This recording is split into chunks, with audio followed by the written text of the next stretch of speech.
So you've purchased Steel Division 2 and tried to play the single player campaign, which is called Army General, but you have no idea what is going on. Today I'll be covering the main mechanisms of the campaign, and hopefully in this short tutorial I'll be giving you guys enough insight that will bring you up to speed and you will be able to play and enjoy the 4 chapters of the Army General single player campaign. So let's get to it. So when you click on Army General, you can see that there's 4 main chapters that you can play. Orsha is the beginning phases of the entire operation, whereas Bernovici is the later phase of this storyline.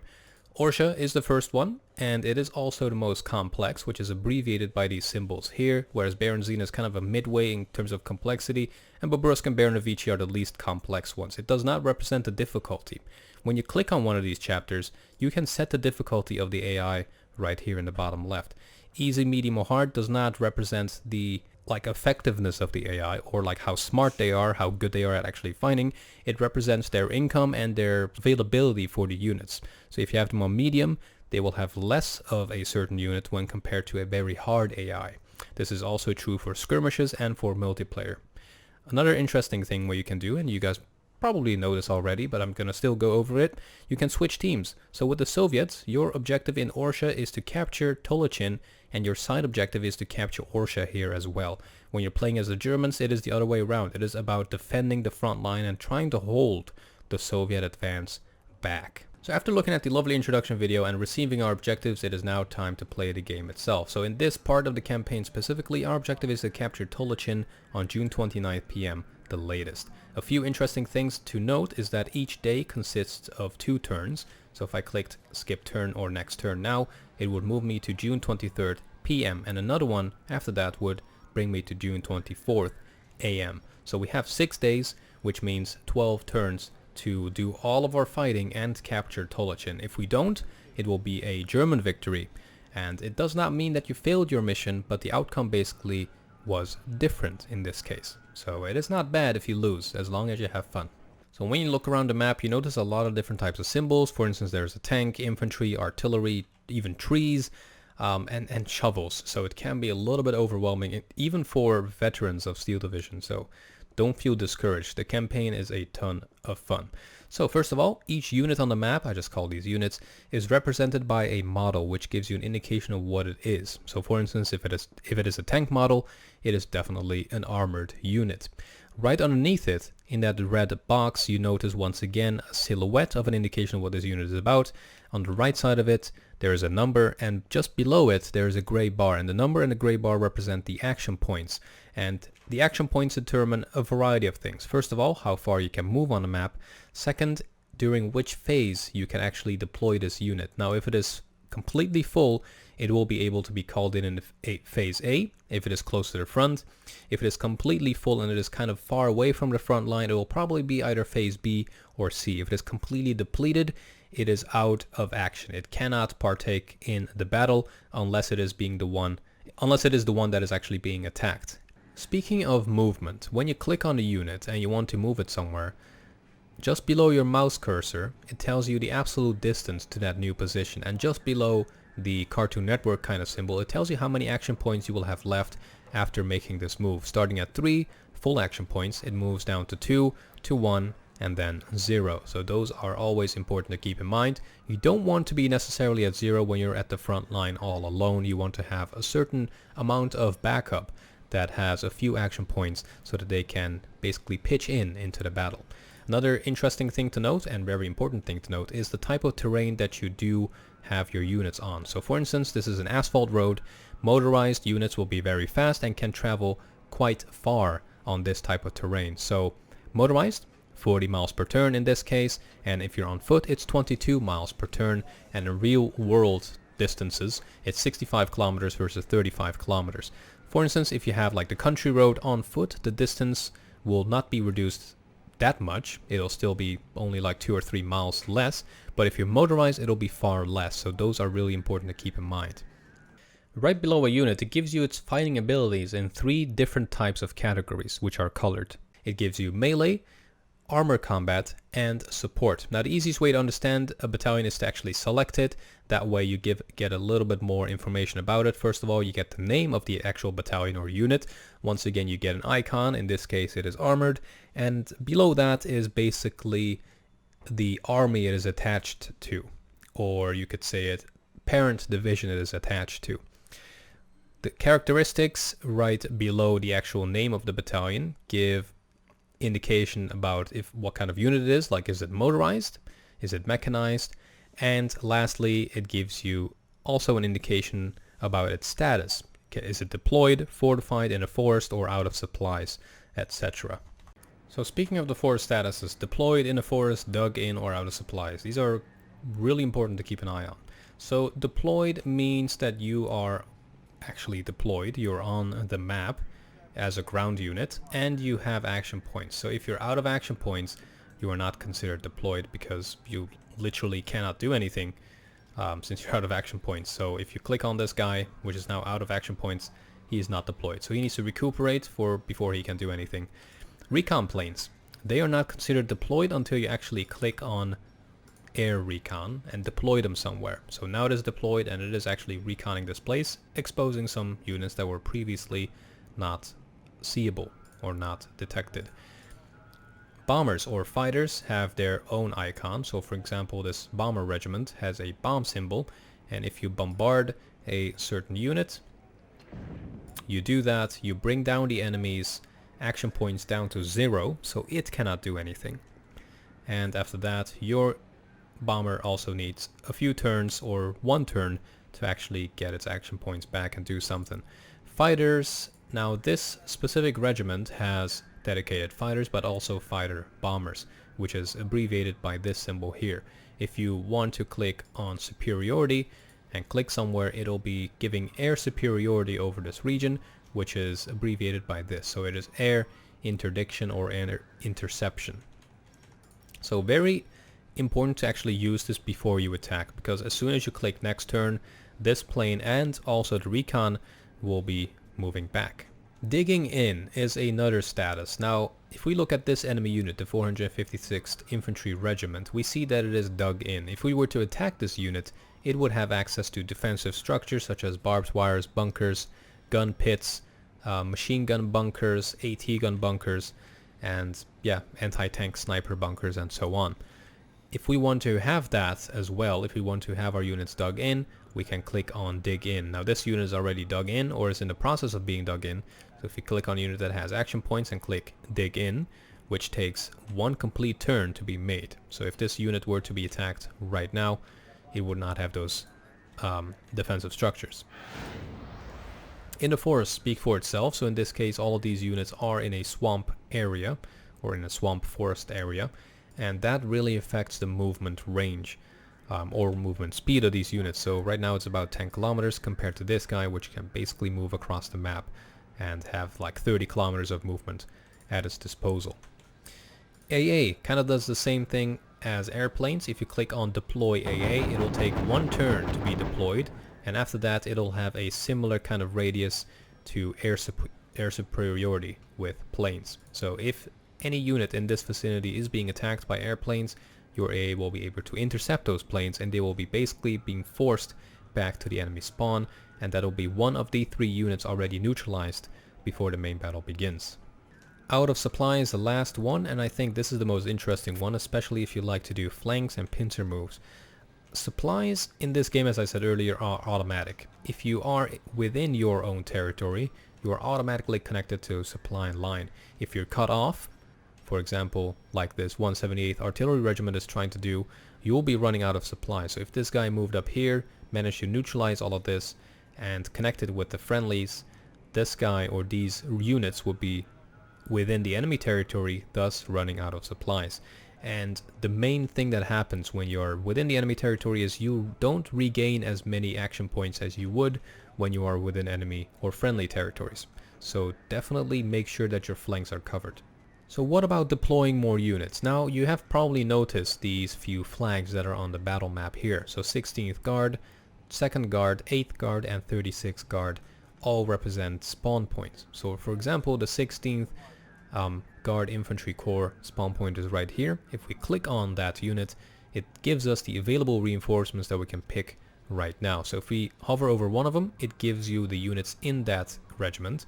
So we have the 27th Guard Rifle Regiment here, and it gives you all of the different types of units.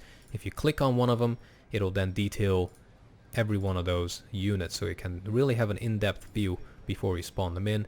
And this is true for each and every one of those. You just need to click on the card and put it right there. If it is green, you can deploy.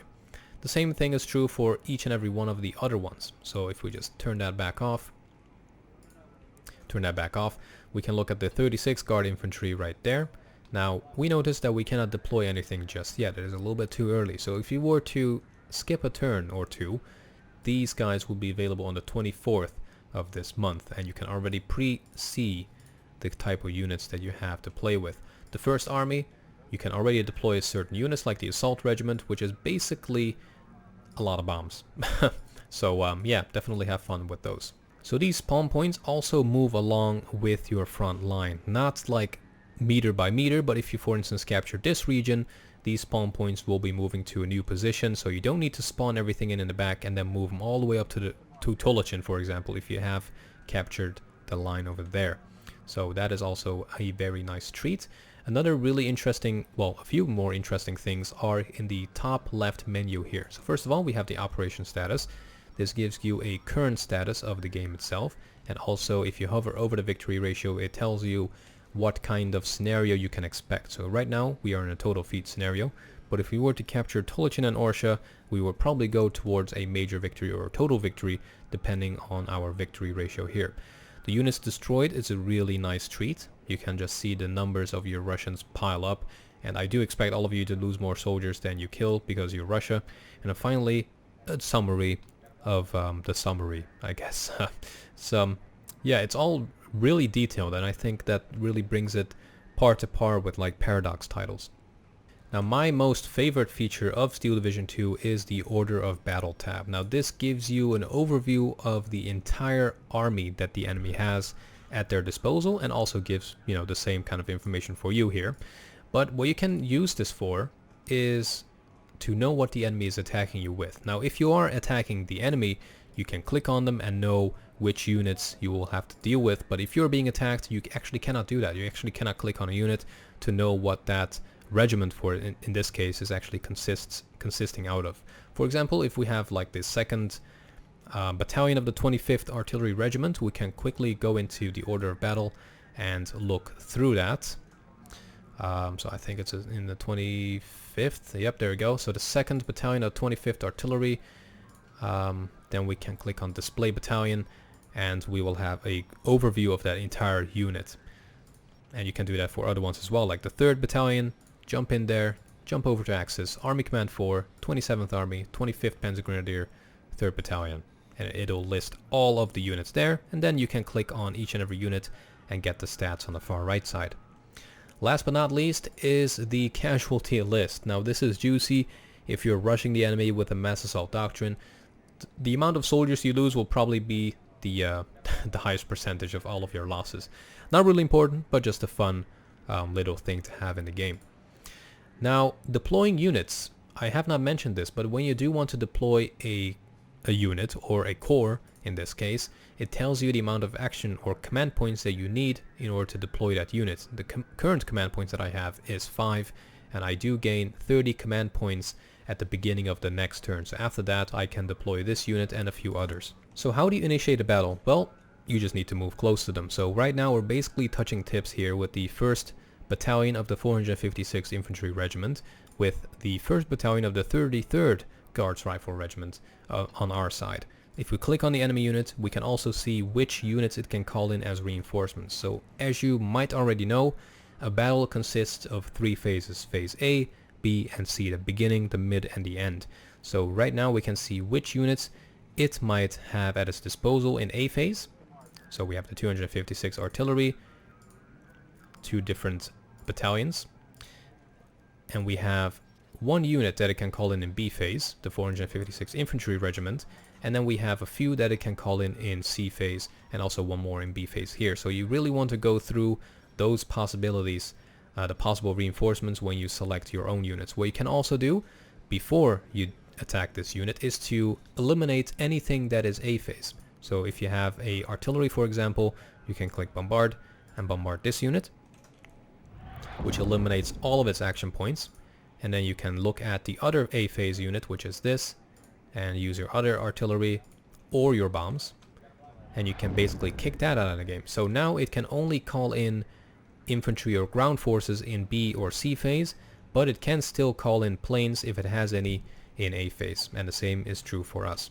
So if you click on prepare for battle, you can pick the units that you want. First of all, we have the A phase 33rd Guards Rifle Regiment, and you do need an A phase unit, otherwise you cannot start the battle. So if you click that, it puts that in the list. And I want another one, the 2nd Battalion, and I want some phase C infantry, phase E. And just let's look at these. So this one has lots of anti-tank guns and good amounts of artillery, so I click that and bring that to C phase. There's 3 ways of actually fighting a battle. You have 2 ways of auto-resolving. So first auto-resolve is basically you just stare at the map and the computer does its magic, and this way looks at the stats of the enemy units, so the melee, the armor, and the support, as I've mentioned earlier, and kind of just like does a rock paper scissors type of scenario. I really wouldn't recommend auto-resolve unless you're really sure of your units versus the enemy units. Another way of doing it is semi-auto-resolve, which is really interesting in my opinion. So it kind of does like an initial skirmish, as it is doing right now, and then gives you a battle configuration for A phase. So here we have 50 max points, and we can basically select what we want to use in A phase. Since we know that the enemy is mostly infantry, we can basically select all of our sniper teams, which might be really helpful, and our Guardias, because they have a lot of Mosin Nagants and they have rifles. And we also want some machine guns in there, so bring all of those out. Or we can just do an auto select, basically deselect anything that we don't want, for example the 82mm mortars, and go for something else like supplies, for example. And we have 3 more points, so let's select more supplies, and then we launch resolution. So it uses those units and it looks at their strengths and weaknesses and collides it with the enemy forces that you don't know what they have selected. So the same is true for B phase. Let's just do auto select because it selects basically everything in this case. Launch resolution. So it looks at your strengths and weaknesses once again and collides that with the enemies. And then we go to the C phase battle configuration. Since we basically have lost pretty much everything, we're just going to do auto select and click launch resolution. I really think that this is a refreshing change to just having auto select or fighting it yourself.